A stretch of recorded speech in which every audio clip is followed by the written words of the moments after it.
Hi there, Virgo. Welcome to my channel. My name is Linda, and I'm thanking you for tuning into those energies and influences that are coming through for your weekly reading, June 2nd to the 8th of 2019. Virgo, Sun, Moon, and Rising. You have an interesting reading this time. This is a predictive, condensed general reading, so only take those portions that resonate with you. Cross-watcher energies are interchangeable, and I invite you to subscribe, like, comment, and share. It really helps me out a lot, and it helps to bring your vibration into those future readings. I also send my intentions out for my community and my viewers. Please remember to check out that description box below. There is a free birth chart calculator at the bottom. Thanks, you guys. And after the reading is a take note moment. Okay, Virgo, off camera, I've done a protective blessing. I've shuffled and meditated over these cards, just for you. Your first card, it's the general atmosphere. It's the background and the basis of the matter. The Nine of Pentacles, Virgo. This is earth energy, which is your element. This has to do with self-reliance and self-sufficiency. It's independence from financial concerns, and there's been discipline. You've accomplished your goals and you're feeling secure, and there's abundance around you. And now you'll be able to further your career and your projects. You'll enjoy a secure base with material well-being. It's well-controlled thought and solitary enjoyment of the good life, love of gardens and home, and earned rewards, and fruits of labor and discipline. This is someone that's tamed their impulses, just like the bird that they tamed on their arm. It may be a time to act with such discipline. You will accomplish much by taming your instincts. It could also be a time of self-reliance for taking charge of your own future. Or you may be craving more independence. Or you may have already accomplished much and now it's time to indulge and pamper yourself. You might give off the impression you do not need anyone. You're just someone who's able to enjoy the good things in life even though alone. It's solitary pleasure and physical comfort and material successes. It does not imply that you are devoid of relationships. It just says you're at peace within, and therefore you do not need constant companionship to feel contented. These are material benefits that are promised and appreciated. Your second card, and this is the energy that's crossing over your path. Can be a challenge. Number 13 of the major arcana in the Rider-Waite deck, the Death card. This could be a Scorpio, Sun, Moon, or Rising. This has to do with a change and a transformation. It's an ending, a letting go, and there's closure and renewal and regeneration. Could be a change in the consciousness. Could be the birth of new ideas and new opportunities after a time of pausing and reflection. And you're discovering what no longer fits in your life. This is a dying away of old habits and old fears and old hopes and old ways of dealing with the world or old relationships. This experience can seem shattering, but if we welcome change, we find that death leads to new life and new possibilities. This is opening to something more important. There's something you need to give up. This release may be difficult or painful, but the time has come for the new.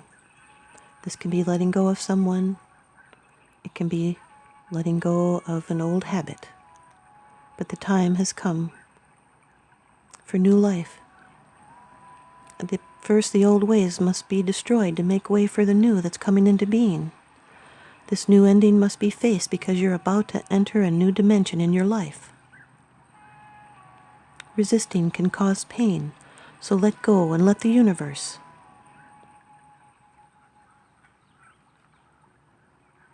Your third card, and this is how it affects you. It's your attitude.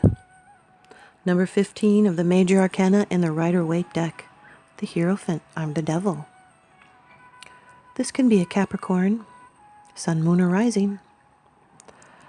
This is temptation and bondage. It's limitations. This is extra energy. It's toxic energy. It can be dark. And with the Death card, this tells us that you have access to a new way of life. You can overcome greed. This is a challenge of repression and of illusions. It can be an oppressive situation that controls you or someone around you. It's illusions of helplessness. This can oftentimes refer to a person with power over someone else, or it's overdoing something too much, overindulging in any way that keeps you from experiencing your life. This can be a pleasure-seeking couple. There could be restrictions and fear and shadow, lust and addictions, anger, emotional games. But as it's next to that death card, this is an end to greed and a new way of life that you have abilities to access.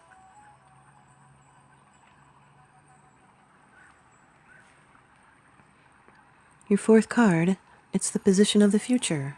It's the outcome, the results, and the advice. Virgo, you've got the King of Cups. This is a water energy person, Cancer, Scorpio, or Pisces, Sun, Moon, or Rising. This is someone that's caring and sensitive. They're composed and wise and calm. They can be a healer and a counselor. They hold in complex emotions. They're utterly trustworthy, relaxed, and non-threatening. They're reliable and they have a positive outlook. This indicates interest in the arts. They're a creative type. This is a situation that's favorable, especially if it's artistic.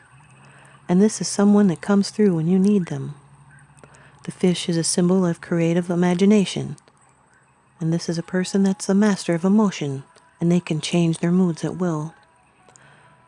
If this is a male, they're at conflict with the realms of deep emotion, and he can be found in a helping position, yet he needs to stay in touch with his feelings.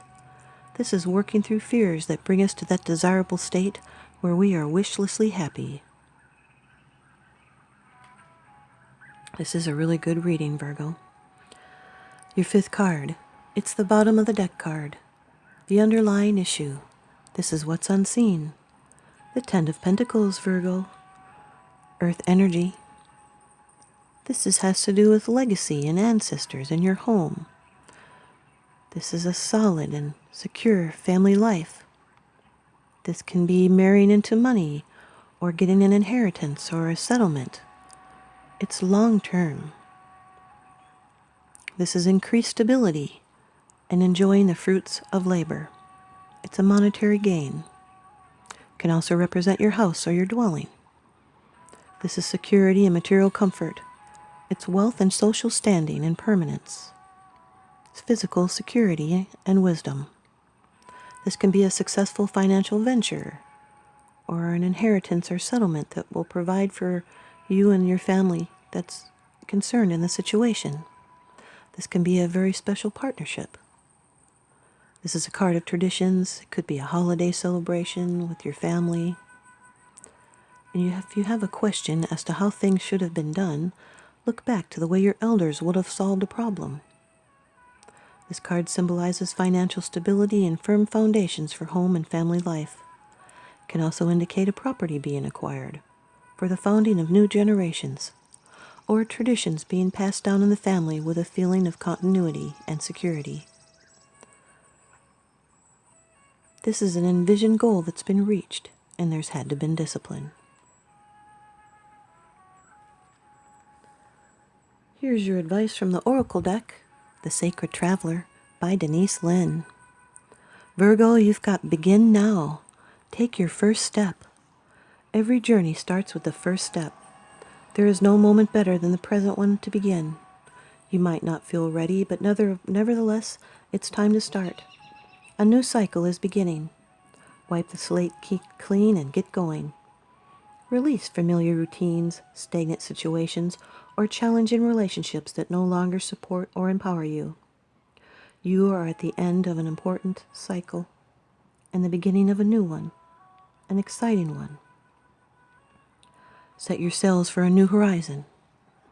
And the Sacred Traveler wants you to know that there are times when the traveler needs to separate from family, friends, and acquaintances to enter new places within himself or herself. Sometimes a traveler must go beyond what is familiar in order to be open to transformation and change.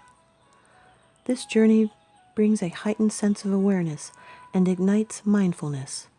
Sometimes it can feel difficult to take that first step, but unless you do, you'll never know the joy and fulfillment that awaits you. Do it now.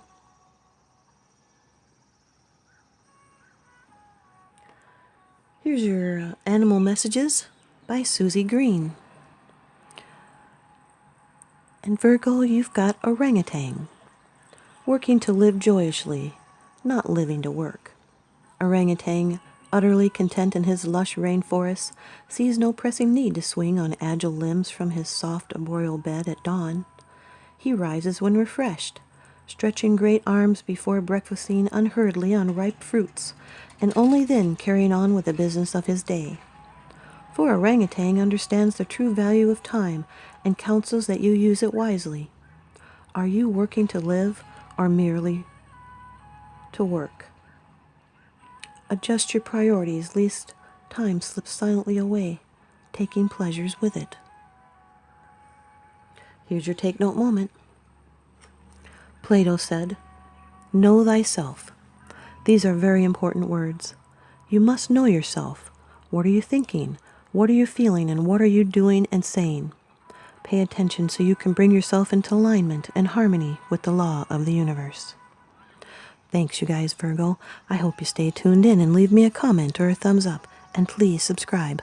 Now remember, what goes around comes around, so here I go. I'm sending you out love and light and blessings. I hope you can feel it. Thanks for watching.